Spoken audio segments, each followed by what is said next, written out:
Hey, and welcome to States Unlocked, the place to learn about social psychology, human behaviour, and learn practical tips on how you can improve your life. If you like this video, please like it, and please subscribe and hit the bell icon. And without further ado, let's get into the topic of the video.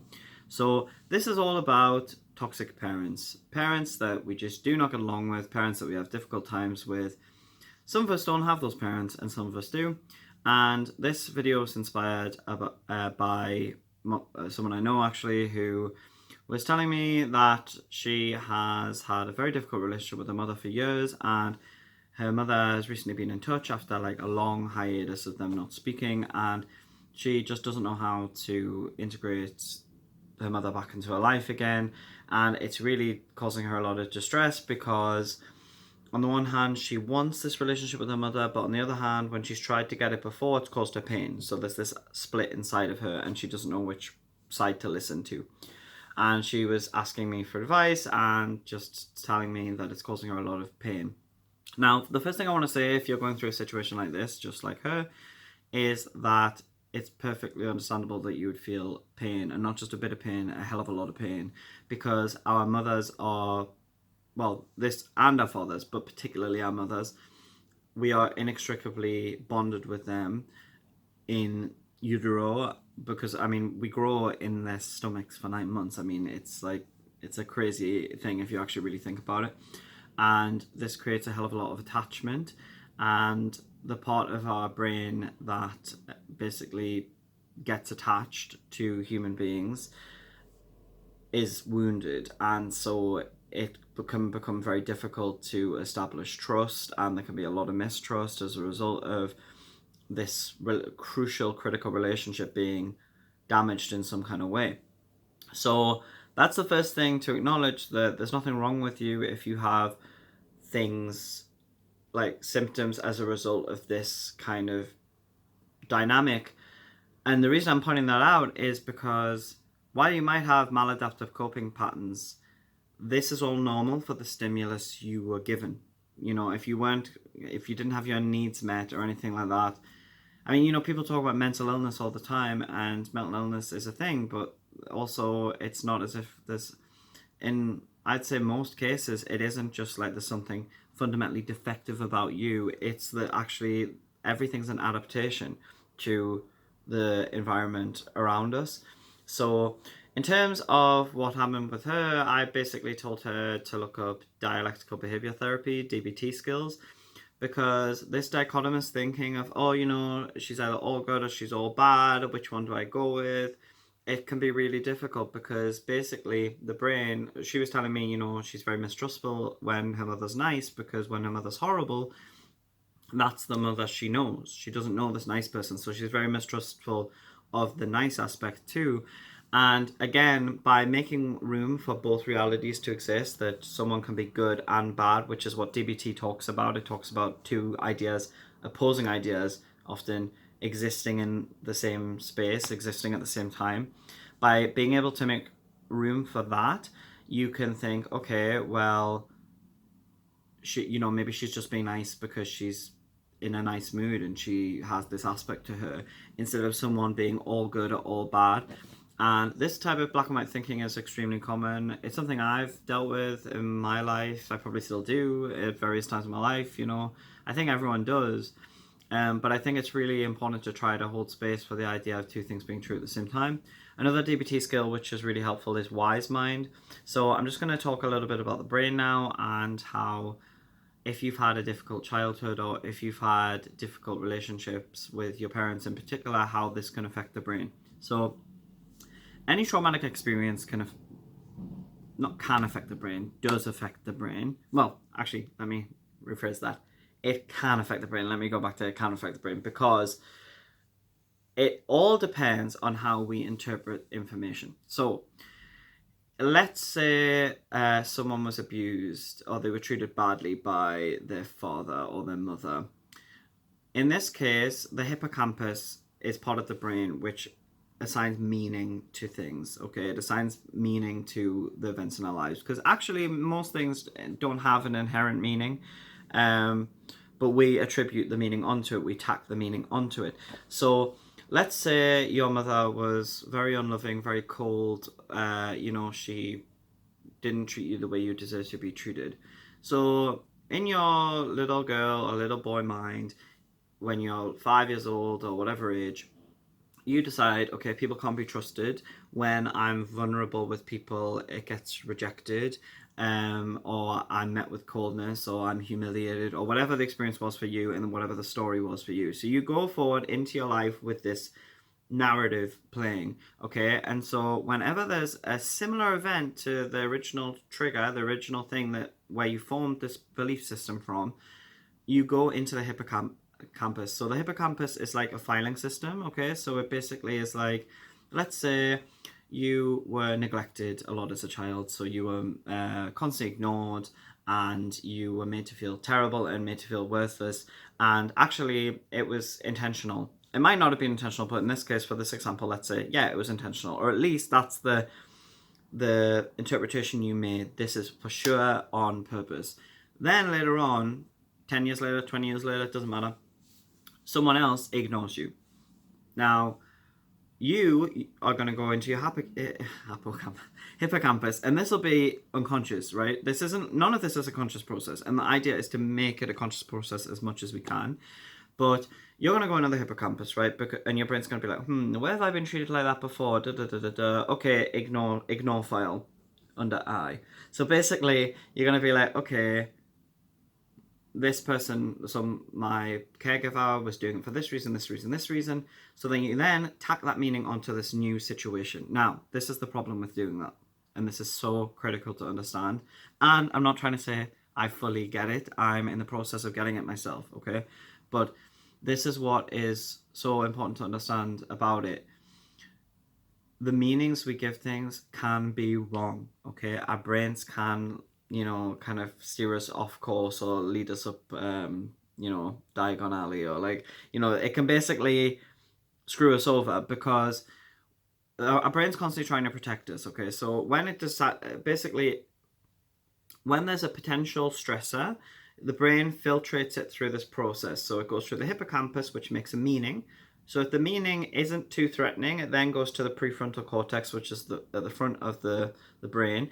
And that's the part of the brain that is in charge of executive functioning, higher functioning, and it can rationalize things, it can weigh things up, it can see things from a bird's eye view. But the other, so basically, I forgot who it was. It's in the book I'm reading at the moment. It's called The Body Keeps the Score. And this guy, I think his name's someone Ledoux, I can't remember, but he talks about high road and low road. So basically, the prefrontal cortex is the high road that your brain could potentially take, but it's called the high road because it's longer. The low road, which is way faster, is the amygdala. So if your hippocampus is like, danger, danger, danger, we're being ignored, this means, this person's out to get us, this means this person's not supporting us, then it'll send it straight to the hippocampus, not the hippocampus, the amygdala. So that's going to then trigger a cascade of hormones, fight or flight response. So that could be us completely shutting down, shoving everything away, putting it in a box, avoiding people, putting up walls to them, or it could be us fighting with them. And perhaps the reason they ignored you is none of the reasons you gave it. Perhaps the reason they ignored you is because they were busy at the time, or they didn't know what to say, or they, assuming it's over text, or they didn't realize that it would affect you in this way, or it just, whatever meaning it was, but none of it was malevolent. Okay, so what's just happened there is, in terms of the communication, instead of meaning in the middle, where you've said something and then it's been taken in the way you wanted it to be taken and you meet in the middle, it's just going like this, okay? You're not actually converging, you're not actually meeting in the middle. And so then chances are your behavior will be misunderstood too, and it'll be, why is this person just shouting at me, why is this person being in this way, blah blah blah, which will create more walls, more misinterpretation, and it can just spiral out of control like that. So in terms of someone's parents, it's a really difficult relationship, because with other people it's so much easier to just be like, out my life, okay, if you're not getting your needs met from them, if you're not enjoying their company. With parents, it's really hard, because we do have this desire to have a relationship with them. We do have this attachment bond with them, all totally normal, but it can be incredibly painful. And it is important to learn to have boundaries with toxic parents. I don't love the term toxic, but for the purposes of this, just for ease, for quickness, I will say toxic parents. It's important to have boundaries with them because, and to not also throw the baby out with the bathwater necessarily. Now, in some cases, you might decide this person just does not belong in my life in any way, shape, or form. I don't care if they're a parent, I don't care if they're a sister, a brother, whatever, doesn't matter. That might be what you decide based on your circumstances, and that isn't necessarily wrong. But oftentimes, that can cause a lot of pain and a lot of anguish inside of us that we're burying. So rather than do that, my suggestion is to try to find a middle ground where you can hold space for both realities. So both realities being, I need to protect myself, I need to not be caused pain, I need to have self-sovereignty, confidence in myself, and not rely on this person, my mother, my father, to meet my needs. But I want a relationship with them. So what might that look like in reality? That could be something as tenuous and as, like, you know, as emails. That could be sending emails just or like when you go to their house being like, right, I'm going for 20 minutes. Okay. Obviously this is really difficult if you're still living with them, and in that case, you know, my heart really goes out to you, and I would just, because it can be extremely painful, and I would just say really try to make a plan to try to safely exit the situation and establish a better situation. But the other thing I want to talk about is understanding where some of the nasty behaviors can come from, because it can be so easy to take this kind of behavior personally and think, why are they treating me like this? Does this say something about me? And oftentimes as children, we do make those interpretations about ourselves. I mean, the classic stereotype is like parents that divorce and separate and the child blames themselves. Obviously, it's got nothing to do with the child. Obviously, to us, to adults, that is obvious from it. But when it's happening to you and it's as a child, it's far too threatening for the child's brain to attribute it to their parents, because parents symbolize, or caregivers in general, they symbolize our safety, okay? And they symbolize our safety in the world. They're the ones that give us our footing and our grounding. So if we blame them, that completely destabilizes us. So what the child brain does is it goes in on itself, blames itself, and then starts to think, okay, well, this is because of me, this is because of me, there's nothing wrong with them. Because in that way, we don't feel as powerless. But obviously, it's completely self-destructive, because sometimes well, not sometimes, it always is. Like, people's issues are their own. Children can't take responsibility for anything like that. It is down to the parents and their unhealed stuff. But that brings me on to the next point, the same point really. It's just understanding that this has nothing to do with you. The chances are, if someone's being nasty, it's because of something unhealed within them. And I think that's about most, like, mental illness. When people are being really nasty, it's a sign of something being off base, something being unresolved inside someone. I don't think anyone's born just naturally malevolent or mean-spirited or anything like that.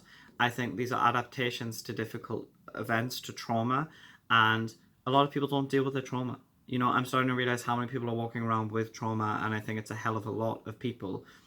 And they don't recognize it as trauma. It's never been recognized for them. It's never been resolved. They've never got therapy. There's never any books. They're not introspective. They don't try to figure any of the stuff out. They just live through it with their maladaptive coping patterns. It's so important to externalize this kind of stuff. It's so important to say, no, let's say it's your mother. In this case, the girl I'm talking about, it's her mother. What I would say to her is that you need to see it for what it is. This is your mother's behavior. Whether you existed or not, this would be your mother's behavior. This would be your mother's behavior with a different child, because clearly something happened to her, or she had life experiences which shaped her in this way, which she hasn't healed. So by understanding this, does it mean we're going to forgive them? Absolutely not. Well, perhaps not. Does it mean that it makes all their behavior okay? Again, no, it doesn't. But what it does do is it actually gives us more capacity to plant seeds of compassion for our mothers, for our fathers, for whoever it may be, because we realize that, yes, as much as the nastiness is so repellent in nature and so unpleasant, and it can be abusive and it can affect us, where is it coming from? It's coming from a deep place, a deep-seated place within them where they aren't happy. They felt mistreated. They learned that behavior from someone, okay? So again, totally not saying, okay, so it's all okay, but knowing it can help you to see, okay, this isn't necessarily my fault, and you can love that person even if they are being not very nice to you. Loving doesn't mean accepting. Loving doesn't mean like accepting their behavior without having any boundaries, is what I mean to say. That's not what loving means. You can lovingly disallow something. You can never speak to someone ever again in your life and still love them. Obviously, it's up to you to decide and define what boundaries you need for yourself. The last thing I just want to say is try to move away from black and white thinking, from all or nothing thinking, from, okay, they did XYZ, that means they don't love me. They could have done XYZ horrible things and still love you at the same time. And that is such a difficult concept for our brains to grasp. It's so hard.